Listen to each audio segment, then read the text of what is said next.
Today we're skating at one of my favorite skate parks in Dallas, Texas, Barney Bark Park Skate Park. It's right next to the dog park, so you get the nice ambience of dogs screaming for a quarter of your session. But I love the ground here, the openness, and mostly the flat rail. It's perfect. It's one of those prefab skate parks you see in most cities, but it actually has a lot of variety. I started off the day wanting to do a few new combos. Right here, I'm trying to do a fakie tailside to switch crook. The reason this trick works so well on this ledge is because the ledge is round. If it was a sharp angle iron ledge, it would be so much harder to have your wheels roll up the side of the ramp. The reason I'm a combo type of guy is because I'm one of those kids who started skateboarding because of the Tony Hawk video games. To get the highest score in these games, you had to do the craziest combos. So most people from this generation kind of liked the idea of combos, but the old heads in my community would give me a hard time for trying to link together tricks. But you know what's strange? Doing this fakie tailside switch crook was super fun, and when I watched videos from the 90s, videos that came out before Tony Hawk's Pro Skater, these slide to grind tricks were actually really common. Yeah, also I never ever do tailslide to 5-0, so I was legitimately shocked that it worked out first try, and second try,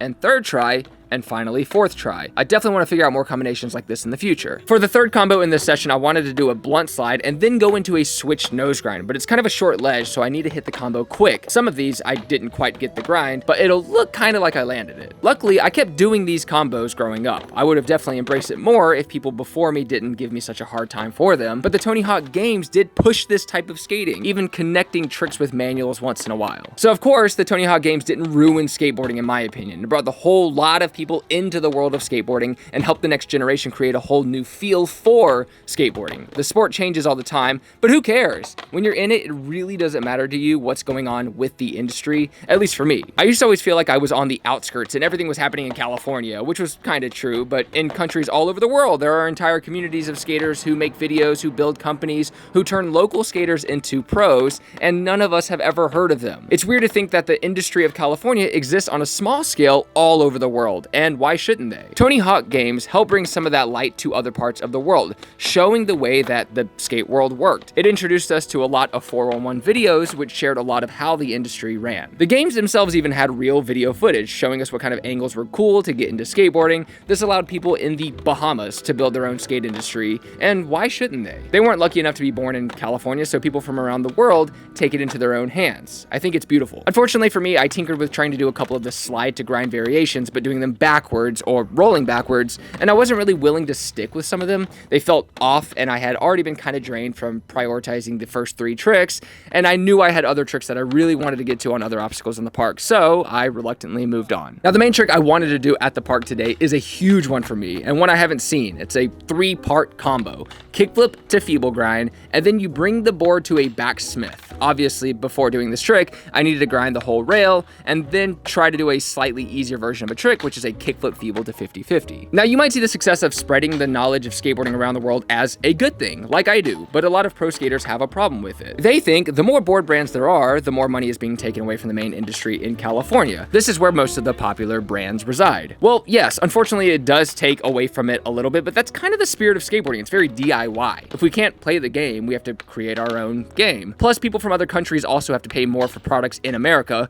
so why would they do that? And how could they even do that if they don't have a stupid amount of extra money? I could see this being an angle that could frustrate some older heads. The last thing I think the Tony Hawk games presented that some people had issues with is the explosive success of Tony Hawk and the skaters in the game. From this game, a lot of these people became pretty damn wealthy. Tony Hawk is at the top of that chart, and I'll be honest, although I never felt like I skated for money as a kid, I think a part of my brain thought, I could just be the next Tony Hawk and then I'd be loaded by just playing outside all day with my friends. Honestly, it's probably part of the reason I figured out how to make a living doing this, but it's the wrong way to approach skating. I don't think I was conscious of that mindset, so I was able to grow and have fun with my friends all the same, but I was a lot more serious about progressing than anyone I ever knew growing up, and I definitely could have chilled out a bit. Tony Hawk showed me what I could have, and I would very often go beyond passion and fun and into territory of just getting better for the sake of investing in my future.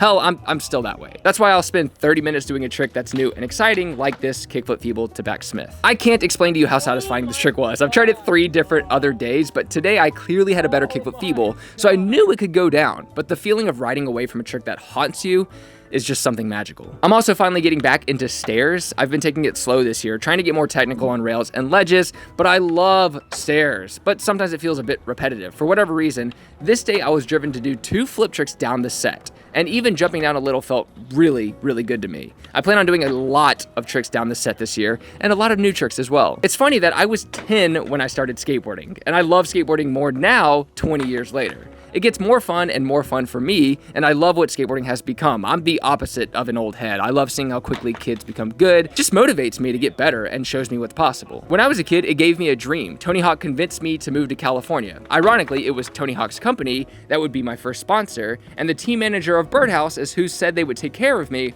when I actually moved out there. Obviously, things with Birdhouse didn't work out, not just for me, but a lot of writers have been leaving lately. But full circle, Tony Hawk was the reason I wanted to move to California, and he helped motivate me actually to do it when the time came. And California did wonders for my career, but a lot of it was luck. Yeah, I mean, I skate all the time and I love it more than anything, but so do a lot of other people who never really get their chance. But all of that is over-romanticized. I'm just as happy in California skating spots I've seen in videos as I am skating a box in a parking lot by myself. Adventure is important, but relationships are just as important. I left a lot of people I love to pursue my dreams, and I still miss them, even when achieving what I set out to do. I think we have a delusion how happy people can be, because it all comes from knowing the opposite. The happiest people are the ones who come out of the toughest times. So it all seems to equal out in the end. Finding peace is difficult because human brains forget how good they have it. So you have to remind yourself often about the struggles you could be facing or are facing. But I turn all that off when I skate. I skate for skate's sake because the point of life is whatever you're doing right now. There's no bigger purpose. My goal is to land this nollie backside flip. That is my entire purpose. And when I land it, I will find a new purpose. And you know what that new purpose is? A fakie tray flip fakie manual. Admittingly, this was a really good session and I somehow still had energy and I was ready to put it forward. I hope to do a tiny, very tiny fraction of what Tony Hawk did for me for other kids. I've actually had kids come up to me and say that I got them into skateboarding, and that's exactly why I make videos. I definitely don't do it so that I can make money doing something I love, so that I can do more of the thing that I love. I'm just way too humble for that. Just kidding. It's both, obviously. I do it to live, but I'm really happy that people get to watch and that I can make this thing look fun because it is super fun. Tony Hawk clearly didn't set out to be a multi-millionaire skateboarder. He just kept saying yes and kept skating. I watched him skate once at his warehouse and it was unreal. By himself, completely in the zone, listening to the Amoeba song from the Tony Hawk games on a loudspeaker. He was skating because he wanted to, not because he had to. Tony Hawk also made a trick tip series that helped me a lot. And guess what? I just finished scripting a 35 video series teaching basically the same thing